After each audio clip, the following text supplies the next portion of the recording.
It's not you, it's all of us who are causing the sluggish freight volumes. But what does sluggish freight volumes mean to retailers and others in the supply chain? While carriers and brokers bemoan the cheaper rates, is there an opportunity for those who ship things to improve before enough truckload capacity leaves the market and kick off the next turn in the freight business cycle? It ain't the wheel of time, but the wheel of freight keeps spinning. And for tech-savvy retailers and brands, there's an opportunity to thrive. But what does this look like? And does the supply chain have a need for speed? Well, folks, we're going to find out in this episode of Loaded and Rolling.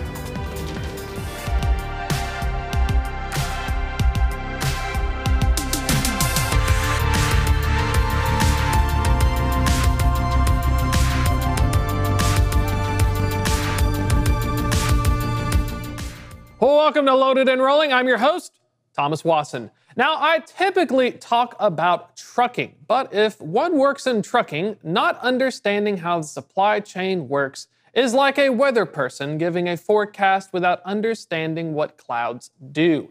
The current macroeconomic outlook over these past few months feels odd as employment remains healthy in spite of rising interest rates, consumer goods inflation, and lagging inventories that have all but muted the roaring early 20s of the freight from 2 years prior. Now, today we're going to take a deep dive upstream into the wondrous and chaotic underbelly of the supply chain to find out if there's some acceleration left in this current sluggish freight economy. Brings us to our next guest. Joining me to talk about the state of supply chains is Steve Beda, Executive Vice President at Trax Group. Those of you unaware, Trax is a transportation technology company that helps their clients with transportation spending, freight audits, and has some unique insights into what's going on with retail. Welcome, Steve. Pleasure to have you on. Well, thank you, Thomas. Appreciate it. Glad to be here. And looking into retail, I always find it fascinating because, there's a lot going on upstream. What's the current environment like? Because you guys have a unique opportunity to actually see it instead of hearing it secondhand through an analyst or someone. No, that's true. I've also had a unique opportunity attending several conferences, talking to analysts, peers, and shippers, really in LSPs, carriers. And it's a common theme playing out right now. So if I had to frame things up, we've got a couple things in the rearview mirror, I think, and then we have some headwinds that we'll have to deal with. I think in the rearview mirror, you have stubbornly high rates, spot quotes included, and capacity constraints. That tends to be things that are in the past, right, created by the pandemic. So that now we're heading into sort of, with the lack of demand, a bit of a freight recession in a sense, where we have the capacity, we have the prices have fallen dramatically. In fact, one of the metrics that I watch is the LMI. It is an all-time low when it comes to pricing and capacity being high and prices being low. And I think the other thing is retailers have now sort of burned off that glut of inventory that they had in the warehouses. At least the early indications are that that's the case, which should now return us to a point of where we have to look in the front windshield and say, with a stubborn economy and Fed tightening, how do you navigate forward? So that's kind of a framing of what I think is in the rearview mirror and then what we have to deal with going forward. I had a thought about that, speaking of stubborn economy, because a lot of folks, it's kind of like a consensus was we expect in the second half, things will get better. The consumer will spend more. But with stuff like even student loans resuming, were there any of the conferences or folks you spoke with, is there any worry that consumers just won't have anything left in the tank to get things going for our traditional prep for peak season? Right. Well, everyone's looking for some sort of stimulus or catalyst that creates that demand signal coming back. So certainly consumer debt is up. That's not a good thing. We don't know where the student loan forgiveness will play out. I think the Supreme Court is involved now in a decision on that. But these all impact consumer behavior, and generally consumers are looking for value. That value means choice. That may be a choice in how to ship. It may be a choice of product, whether I buy new products, refurbed products from a digital marketplace. But they're looking for choice and value.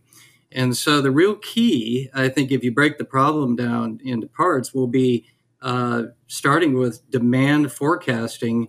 What parts or what inventory is in what place at what time, hoping that maybe this fall with back to school and then the holidays, and we know peak season will always start earlier in these recent times, will be what products do I need in the right place that drive value for my consumer, right? And they're looking for more value right now. So that becomes really important.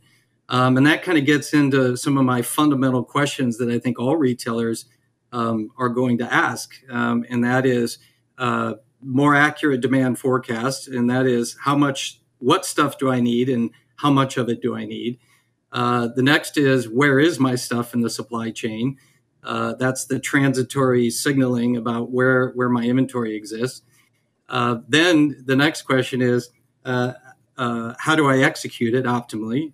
Which is, can I do it at the lowest cost option and choice with my carrier LSP community? And then finally, how much does it end up costing me to ship those goods to the consumer? And last mile delivery is still stubbornly high relative to the other modes of transport. So there's a common theme in the industry called unified commerce. That's the old omni-channel thinking. But it's really breaking down those barriers and having true end-to-end control tower visibility to my overall spend. And I was thinking about that, looking at, spoke to Dr. Crow with MIT and talking about demand planning. And he said what's fascinating was when they teach the classes, one of the big things is there's equations folks will use. How much inventory should I have if I'm uncertain, if I'm certain of demand, or if, there's different levels. Coming off of 2 years and you're a demand planner, I feel like that'd be the worst job to be in right now, because where do you go back? Are people going back to 2018 or 2019 to try and figure out what 2023, 2024 may look like? I think the answer is no. I think if there's some lessons learned, and by the way, these topics were top of mind in the recent conferences I was attending, and that is you have to learn from past experience. So we all are responsible for being agile and responding to what we learned from the pandemic and from the recent economic challenges. And so companies, especially retailers, are learning to be more agile. Well, how do you be more agile? That means that you have to respond quicker to changes in demand, changes to the economic environment, changes to carriers and LSPs availability. And how do you become more agile? It's called data. You have to have data. And so the digitalization of the supply chain is critical. And that starts from demand forecast planning, signaling your suppliers and expected forecast numbers, tight integration all the way end to end down to the final mile, and being able to look at decisions that were made and improving. I think the other theme coming out is a very pragmatic but very resilient theme, meaning risk mitigation. So if I was a demand planner these days, and you're right, that's a difficult job to have, I would want accurate forecasting and demand models. Aren't necessarily relying on history, but they're related to what we think the consumers will do, when they'll do it, and what they see value in. And then that flows all the way through the supply chain in terms of actions and reactions to those forecast models. So data drives everything. We are in a metrics-driven world. And if you do not have the data to support those decisions and quickly, proactively manage that, you will face the next crisis and not be prepared for it. So that's definitely some of the lessons learned coming out of the recent 2 years. The best data-driven anecdote I've heard, one person told me data is gold, and another person who was like a data scientist said data is like crude oil. It has to be refined. So you can't just pull it out of the ground and expect it to work. Looking at that, there's technology, machine learning, throw in the buzzwords, but from my experience coming from truckload, I noticed that one of the biggest challenges is a lot of these retailers and distributors don't have full end-to-end visibility. They don't even know if one of their distribution hubs is underperforming by a carrier's metric. Maybe it's good for them. Are folks making progress, or legacy systems, tech debt? Are we still having problems where they're trying to map out their own networks? I think that in general, this is a long journey. One of the things is I had an opportunity to visit with several shippers in terms of what their journey looked like. And this isn't a flip the switch type of change. This takes time. Again, end to end. So when I say digitalization, I mean all the way from supply to final consumption. And that takes time. So there's a heavy lift in investment. The other thing is it's multiple tech solutions that create that end-to-end opportunity. There's not just one. There's multiple third parties. There's stacking tech solutions to create an end-to-end control tower. But what came clear to me is this is not a flip a switch type strategy. It takes a long time. Some companies, it's taken 5 to 6 to 7 years of investment to truly optimize their supply chain and have the visibility they need to take dynamic conditions like changing forecast models and proliferate that through quickly through their supply chain. So investment in these technologies is critical. I think AI is a few years out before it becomes helpful in this area. I think maybe eventually it will, but we have another 5 or so years where AI can probably really contribute to some of these type of situations. And mainly it's constrained by the lack of good data because, garbage in, garbage out still applies, even if it's AI. That's what I'm curious about, because I spoke with some folks. With trucking and logistics, the hardest part is, do you buy it third party? Do you try to develop it? Like, how are you going to use it? If you're like a Fortune 100 shipper, are you dealing with similar problems, or do they typically like to have their own systems they develop that's uniquely their own flavor for what they need? I think it depends. I think what I've seen recently in case studies is there's a bit of a balance in leveraging third-party solutions where their expertise in that area makes sense.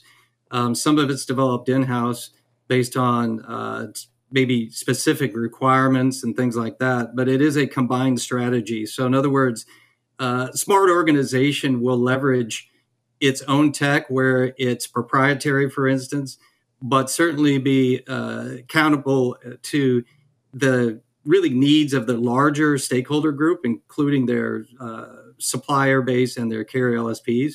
There are a lot of great third-party solutions out there that contribute to that overall solution. So the real thing is knowing where to fit that tech stack together and how to make it work cohesively from an end-to-end perspective. There's no one provider that solves all of these problems. And I think for companies to invest internally to try to solve all of them is not realistic either. So it's a matter of knowing what your requirements are and knowing where the best solution is, integrating those tech solutions in the overall control tower strategy, if you will. That can act as an accelerant, obviously, to achieving an objective. It also takes some of the burden of maintenance off the internal organization and push that off to third-party suppliers that have the expertise to do that. So it's a shared approach. I always wondered when it comes to transportation. Companies have the transportation department, but if you're a Procter & Gamble, you sell consumer goods. If you're a Walmart, you're a retailer. You don't really think of yourself as a transportation company. Is this something where speeding up their internal supply chains, are they looking inwards at my purchasing, my suppliers when it's getting shipped from the factory, or are they looking at, do I need to speed this up from like a DC transfer? Does my transportation department need to be the one to hit the gas, or do I have to look inwards and see where my inbound and purchasing is going? I think a holistic approach is important to solve this. This is a multivariable problem. And again, the data should support those decisions. So I believe that better and accurate demand forecasting connections in with your suppliers are important, but I also think looking at the cost to serve and balancing time in transit against cost to serve is also equally important. So I mentioned earlier about unified commerce concepts. So traditionally, retailers had siloed a bit of their organization around delivery mode, inbound, outbound, non-e-commerce, e-commerce being a separate managed under a separate organization. Retailers in general have learned to look at things as a unified commerce concept, which means you look at the entire problem from end to end. Some of that problem is solved with upstream, with better supplier management, better forecasting, and better inventory management, supplier diversification, for instance. Some of it's managed by the LSP and carrier in terms of time in transit, better options, especially for last mile delivery, which is, again, still the most expensive aspect of the journey when you look at it, a cost per weight or a cost per shipment perspective. So I think the answer is holistically looking at it, being agile, using data to make those decisions, and understanding those decisions and how they impact the overall flow of information and product and goods all the way through that supply chain. So it is a multivariable problem, but companies that are succeeding at doing it have the tech and the data and the visibility to make those decisions and monitor the changes, look at the outcomes, and adapt accordingly. The inbound outbound kind of finally connecting some dots for me, because when I worked as a broker and a carrier, we'd email and communicate with two separate departments. Inbound would have their own priorities, outbound would yell at me for other things. Is that for people who are outside of supply chains and trucking biz, like a kid looking up and trying to figure out what's going on, is that common for most places where it just becomes a conversation of, well, why is inbound slower? Why can't outbound be faster? Versus a holistic approach was like transportation. Yeah, I think this is where data again plays into the cohesiveness of the supply chain, meaning that in the old days it used to be one person had an impact to the change because their sphere of influence was X, but they were impacting others in the organization by that decision. I think data has created a cohesiveness within organizations, the control tower concept, the digitalization of the supply chain, that help multiple stakeholders understand the decision and the impact of their decisions on others in the supply chain. So again, as retailers mature and navigate through this challenging market, it's important that internal stakeholders work as a unified team, all the way from merchandising to demand planning through inbound, through DC management, inventory management, from port to DC, and then final last mile, where inventory is placed, which carriers do you choose at the lowest cost preferred option, factoring in service as well. And I think another element of all this is, if you want to bring in another variable, is even ESG. So we are definitely in a pragmatic state within the shipper's eyes. Pragmatic being practical is always rules. So cost is a key component in today's environment. But giving shippers the ability to look at carbon and some ESG concepts now may allow consumers to make that choice. But again, it's about data and decisions and how those decisions impact others in the supply chain, whether it's internal or external through suppliers and carriers and LSPs. And that's what I'm thinking. Decision on supply chain, you mentioned a great point, carriers and lower cost. It's a very traditional thing. You're a shipper, you want to lower your cost. I've read some stuff from analysts, some Wolf Research folks, Morgan Stanley. Some people are taking the approach that shippers are saying that they don't want to lower their costs and their rates with their carriers as much because there's a fear that of a whiplash effect, that if I push them out. From your conversations with folks, how are folks treating that? I mean, if I'm the transportation manager, am I going to have a mandate that I just have to cut at all costs because of how razor-thin margins are getting? Well, I sat in some really interesting heated meetings with shippers and carriers in a panel session. And the shippers remember the pandemic, and the carriers, LSPs, are wanting everyone to look forward now that they have capacity to meet the demand. So it's really a 180-degree shift from where we were with disruptions related to carrier capacity and rate issues and spot quotes. We, as I said, I think that's a tailwind. I think that we're entering a market now where obviously there's plenty of capacity, and rates are probably at an all-time low, at least for the indices that I monitor over the last 2-3 years. So cost is less of a concern in the immediate market. It needs to be monitored, but cost related to the actual rate is less of a concern.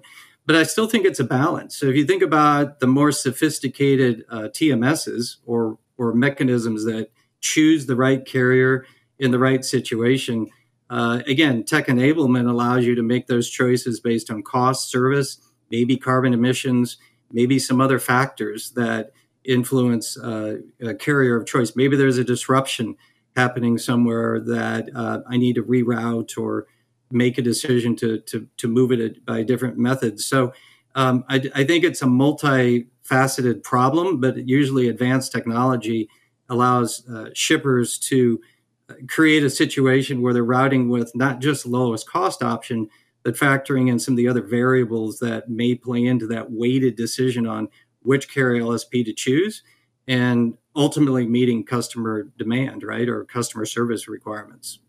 Would there be, I know the ESG topic, it's always fun with trucking because naturally anything that changes the process of trucking, there's a lot of pushback. But getting from a shipper standpoint, spoke with Matt McClellan back at Covenant about a year ago when they were testing their, I think it was a Nikola truck. I got to ride in a day cab. He said that customers are so interested in it, they're willing to provide their own generators if the infrastructure wasn't there. When you mentioned carrier of choice, is that a way to get like a first mover advantage? If I have thousands of trucks, is that a way to open the door, or are you seeing a more wait and see approach where we're going to see if there's infrastructure? Can this fit in my network? I mean, can you win given ESG and be that carrier that has done an early form of electrification?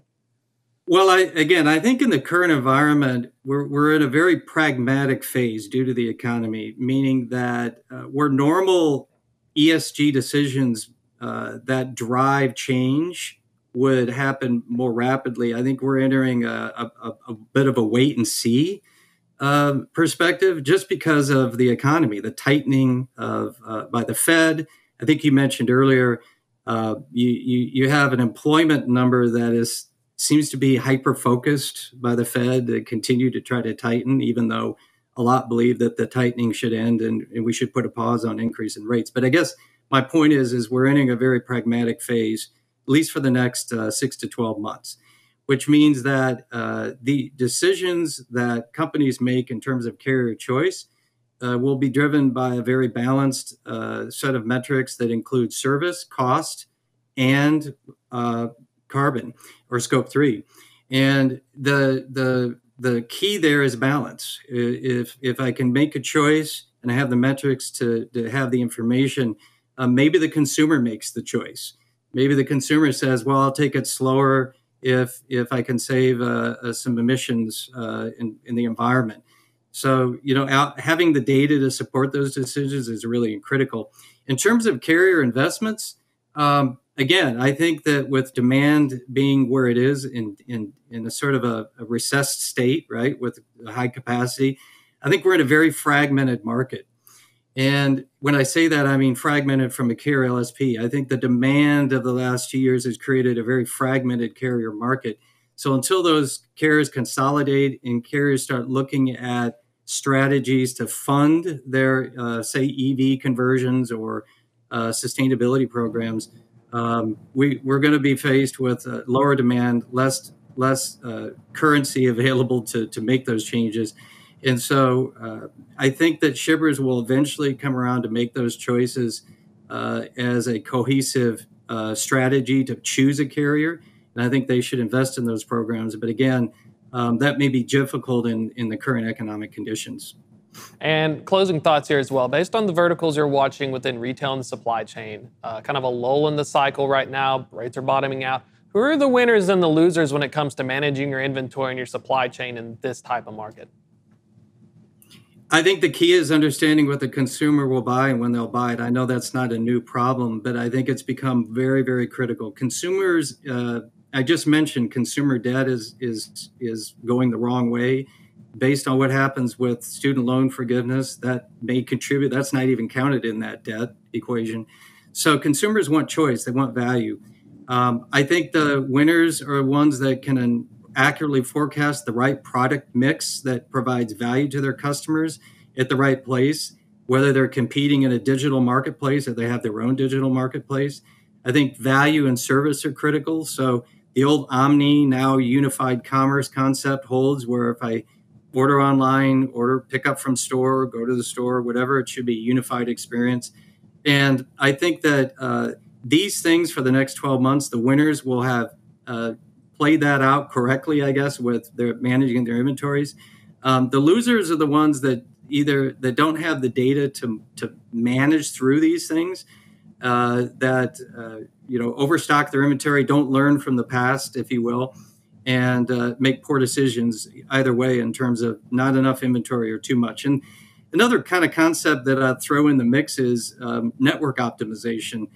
There's been a lot of talk about decoupling with certain regions of the world, nearshoring, looking at inventory options in your supply base that offer a faster transit time and less risk. So I think that's another factor that will be out there that shippers look at optimizing where the inventory is at the right time. I think they're looking at different options to reduce risk in terms of regional disruption or relying on one particular country or area for all of their supplies. So there's still a strong sort of perspective of resiliency, I guess, based on the last 2 years. Perfect. Steve, thanks so much for coming on the show. Great to get to pick your brain today, and we'll be keeping an eye out. These next 12 months are going to get a little bit bumpy. Thanks again. A little bumpy. Thank you. Take care. That's going to be a wrap for today. You can join us, though, next Tuesday at 1 p.m. Check out the newsletter. Subscribe, Loaded and Rolling, FreightWaves.com. Coming out on Thursdays at 2. Been a pleasure. Join us next week. We'll do it live.